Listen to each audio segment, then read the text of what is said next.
इतिहासकारों के अनुसार कौशल प्रदेश की प्राचीन राजधानी अवध को बाद में अयोध्या और बौद्ध काल में साकेत कहा जाने लगा। अयोध्या मूल रूप से मंदिरों का शहर था। हालांकि यहाँ आज भी हिंदू, बौद्ध एवं जैन धर्म से जुड़े मंदिरों के अवशेष देखे जा सकते हैं। जैन मत के अनुसार यहाँ आदिनाथ सहित 5 तीर्थंकरों का जन्म हुआ था। बौद्ध मत के अनुसार यहाँ भगवान बुद्ध ने कुछ माह विहार किया था। आज के वीडियो में हम अयोध्या में राम मंदिर के बनने और अंतिम माह तोड़े जाने तक इतिहास आपको बताने जा रहे हैं। अयोध्या को भगवान श्री राम के पूर्वज विवस्वान के पुत्र वैवस्वत मनु ने बसाया था। तभी से इस नगरी पर सूर्यवंशी राजाओं का राज महाभारत काल तक रहा। यहीं पर प्रभु श्री राम का दशरथ के महल में जन्म हुआ था। महर्षि वाल्मीकि ने भी रामायण में जन्मभूमि की शोभा एवं महत्ता की तुलना दूसरे इंद्रलोक से की है। कहते हैं कि भगवान श्री राम के जल समाधि लेने के बाद अयोध्या कुछ समय के लिए उजाड़ सी हो गई थी, लेकिन उनकी जन्मभूमि पर बना महल वैसे का वैसा ही था। भगवान श्री राम के पुत्र कुश ने एक बार पुनः राजधानी अयोध्या का पुनर्निर्माण कराया। इस निर्माण के बाद सूर्यवंश की अगली 44 पीढ़ियों तक इसका अस्तित्व आखिरी राजा महाराजा बृहद्दल तक अपने चरम पर रहा। कौशल राज बृहद्दल की मृत्यु महाभारत युद्ध में अभिमन्यु के हाथों हुई थी।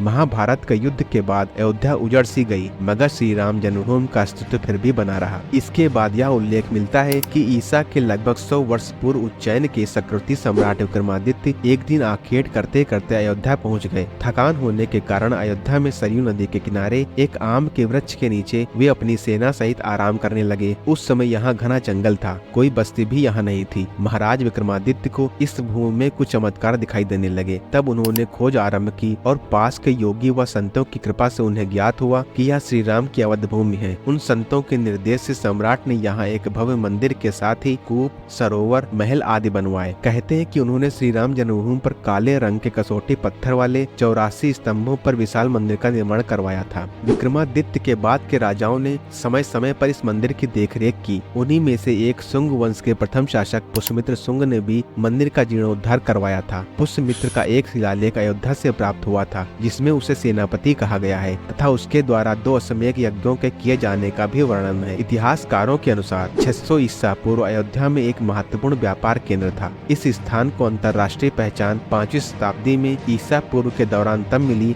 जब यह एक प्रमुख बौद्ध केंद्र के रूप में विकसित हुआ। तब इसका नाम साकेत था। यहाँ पर 7वीं शताब्दी में चीनी यात्री ह्वेनसांग आया था। उसके अनुसार यहाँ 20 बौद्ध मंदिर थे तथा 3000 भिक्षु रहते थे। यहाँ हिंदुओं का एक प्रमुख भव्य मंदिर भी था, जहाँ रोज हजारों की संख्या में लोग दर्शन करने आते थे। इसके बाद ईसा की 11वीं शताब्दी में कन्नौज नरेश जयचंद आया तो उसने मंदिर पर सम्राट विक्रमादित्य के शिलालेख को उखाड़ कर अपना नाम लिखवा दिया। पानीपत के युद्ध के बाद जयचंद का भी अंत हो गया। इसके बाद भारतवर्ष पर आक्रांताओं का आक्रमण और बढ़ गया। आक्रमणकारियों ने काशी, मथुरा के साथ ही अयोध्या में भी लूटपाट की और पुजारियों की हत्या कर मूर्तियां तोड़ने का क्रम जारी रखा। लेकिन 14वीं सदी तक वे अयोध्या में राम मंदिर को तोड़ने में सफल नहीं हो पाए। विभिन्न आक्रमणों के बाद भी श्री राम के जन्मभूमि पर बना भव्य मंदिर 14वीं शताब्दी तक बचा रहा। कहते हैं सिकंदर लोदी के शासनकाल के दौरान यह मंदिर मौजूद था। 14वीं शताब्दी में हिंदुस्तान पर मुगलों का अधिकार हो गया और उसके बाद राम जन्मभूमि एवं अयोध्या को नष्ट करने के लिए कई अभियान चलाए गए। अंततः 1527 और 28 में इस भव्य मंदिर को तोड़ दिया गया और उसकी जगह बाबरी ढांचा खड़ा किया गया। बाबरनामा के अनुसार 1528 में अयोध्या पड़ाव के दौरान बाबर ने मस्जिद निर्माण का आदेश दिया था। अयोध्या में बनाई गई मस्जिद ने खुदे 2 संदेशों में इसका संकेत भी मिलता है। इसमें एक खास तौर से उल्लेखनीय है। इसका सार है,